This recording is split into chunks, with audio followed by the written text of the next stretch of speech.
Beleza, bicho. Hoje no episódio a gente vai falar sobre asma brônquica, cara. O que você precisa saber aí? Asma é uma doença inflamatória crônica das vias aéreas inferiores, né?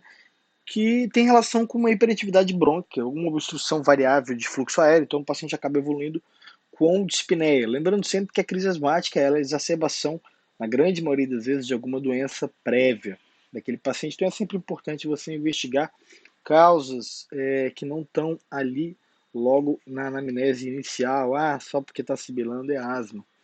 É interessante falar aqui que na crise asmática a gente tem pelo menos até 10% dos pacientes podem evoluir com uma necessidade de internação em UTI.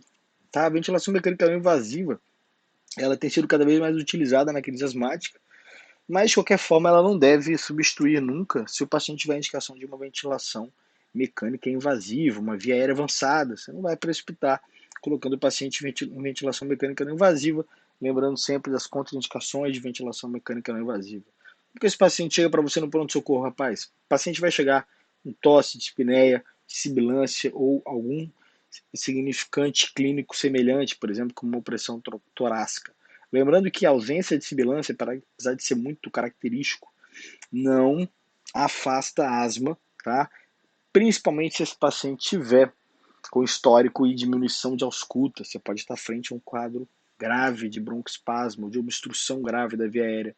Né? O exame físico ele é relativamente bem útil para o diagnóstico, mas é fundamental se avaliar outros parâmetros e a gravidade daquela crise. Né? Todos os pacientes dentro do pronto-socorro, cara, lembrando que eles devem ser ofertados O2, de preferência sob máscara, a um volume de 6 a 8 litros por minuto. Né? Como a gente falou, quais seriam os fatores precipitantes de uma crise de asma? Ah, infecção de via aérea, exposição a algum alérgeno já específico, exercício físico intenso, algo relatado também, né?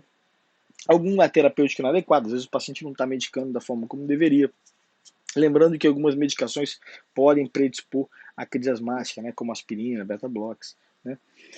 Olha, interessante é você saber que existem fatores de risco ali na anamnese que você talvez consiga identificar rápido. Por exemplo, se o paciente está tendo muitas internações recentes ou está fazendo uso de corticoide ou já está em uso de beta-2 crônico. Isso vai te ajudar a perceber o quão grave é aquela crise. Se mesmo assim, apesar de todas as medicações, o paciente está ali no pronto-socorro com uma crise asmática, alguma coisa deve estar acontecendo errado, tá certo? É, Em relação a exames complementares, né, basicamente o paciente vai dar entrada, você vai indicar o tratamento. Assim que ele tiver uma melhora, você vai solicitar exames. Né? O paciente tem franca dispneia, a primeira coisa que você tem que fazer é melhorar aquilo ali. De preferência, radiografia de tórax, tá? Afasta aí alterações infecciosas, como pneumonia, derrame. Né? Lembra da gasometria, para você poder avaliar aquele paciente a PaCO2 dele, a PO2 dele.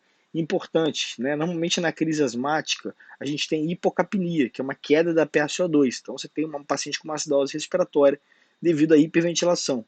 Então valores normais de PaCO2 é indicativo, né, de uma crise grave, porque ele não está conseguindo hiperventilar, ele não está conseguindo lavar o CO2. O paciente lá que não está fazendo acidose metabólica em franca crise asmática é um fator de gravidade, fica ligado.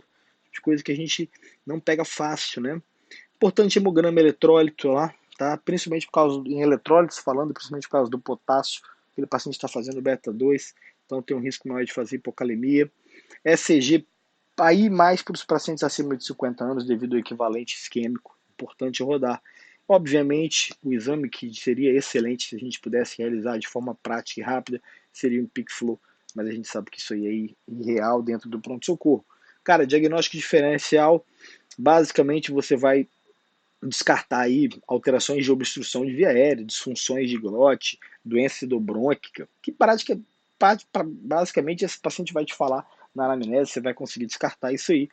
E se falando de insuficiência cardíaca descompensada, é interessante que o paciente pode chegar ali criptando e com sibilos, mas normalmente isso é bilateral e o paciente já vai ter uma história prévia de doença cardíaca, de cardiopatia.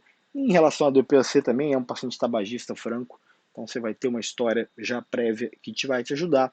E embolia pulmonar também poderia conversar com sibilos, mas a gente tem um quadro também totalmente diferenciado, paciente de hemoptise, dor torácica, né? Um passado de TVP, por exemplo, até mesmo com o TVP naquele momento. Então, beleza, cara. Qual que é a conduta aqui, basicamente? inicial é você classificar esse doente, qual a crise que ele está tendo, uma crise leve, né? O paciente está de dispneia aos esforços, mas fala tranquilamente, consegue deitar e levantar, tem uma consciência tranquila ou discretamente aumentada, frequência respiratória um pouco aumentada, né? Sem esforço, sibilos moderados, frequência cardíaca normal, né? Isso é importante. Você está frente a uma crise leve, que são as crises mais comuns. Agora eu gosto de falar assim, moderada, grave, para cima, paciente taquicárdico, paciente com franca insuficiência respiratória, paciente agitado, paciente com sibilo inspiratório e expiratório totalmente difuso. Né? Mais grave ainda seria aquele paciente que está quase parando, né? Aquele paciente que não fala, está em dispneia deitado, está confuso, está bradicárdico. Esse cara provavelmente ele vai evoluir para uma intubação. Então, classificando a crise, então você tendo uma crise leve, a crise moderada, né?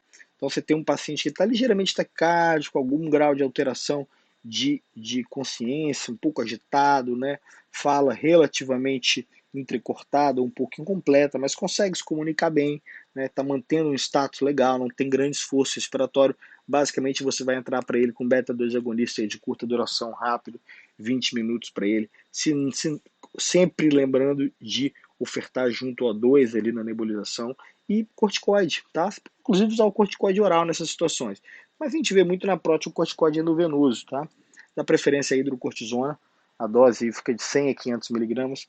Habitualmente a gente faz 500 miligramas como dose inicial, mas não é uma obrigatoriedade.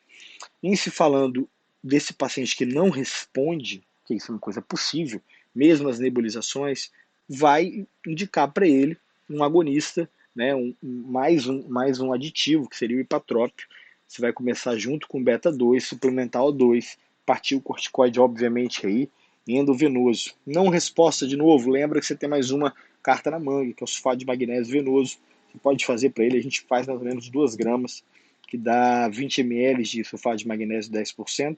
Você bota em 200 ml de soro fisiológico, mais ou menos, e vai fazer em 20 a 30 minutos. Essa é a dose. Você vai fazer isso uma vez só naquele paciente refratário. Nesse paciente refratário, avalia a possibilidade de você fazer uma VNI, já considera internação em UTI, vai manter esse paciente ali na sala vermelha, já monitora, garante O2, esse paciente já pode estar rodando exames, por exemplo, já pode fazer uma radiografia no leito. Lembra, isso tudo acontece de forma simultânea. E caso isso não, e se o paciente não evolui bem, ou entra em franca insuficiência respiratória, intubação orotraqueal e ventilação mecânica, tá? Via aérea avançada para ele. Na grande maioria dos casos, você vai ficar ali entre o beta-2, o corticoide e o hipatrópio, né? O famoso Berotec atrovente, nebulização, pode ser 10 de Berotec, 40 de atrovente, num sorinho 5 ml de soro fisiológico, uma nebulização 6 a 8 litros de oxigênio por minuto, hidrocortisona 500 mg EV, pode fazer essa nebulização 3 vezes a cada 20 minutos na primeira hora, reavalia o doente, a grande maioria deles vai ter uma melhora importante, esse vai ser o seu clássico do pronto-socorro, é isso que você precisa ficar atento, e mais importante, saber da sua carta na manga, que é o seu sulfato de magnésio, pode te ajudar, se necessário, você pode sim repetir a dose do corticoide, e lembrando que na verdade que você não pode esquecer é que, se necessário, o cara não enrola em tubo doente. Falou, abraço!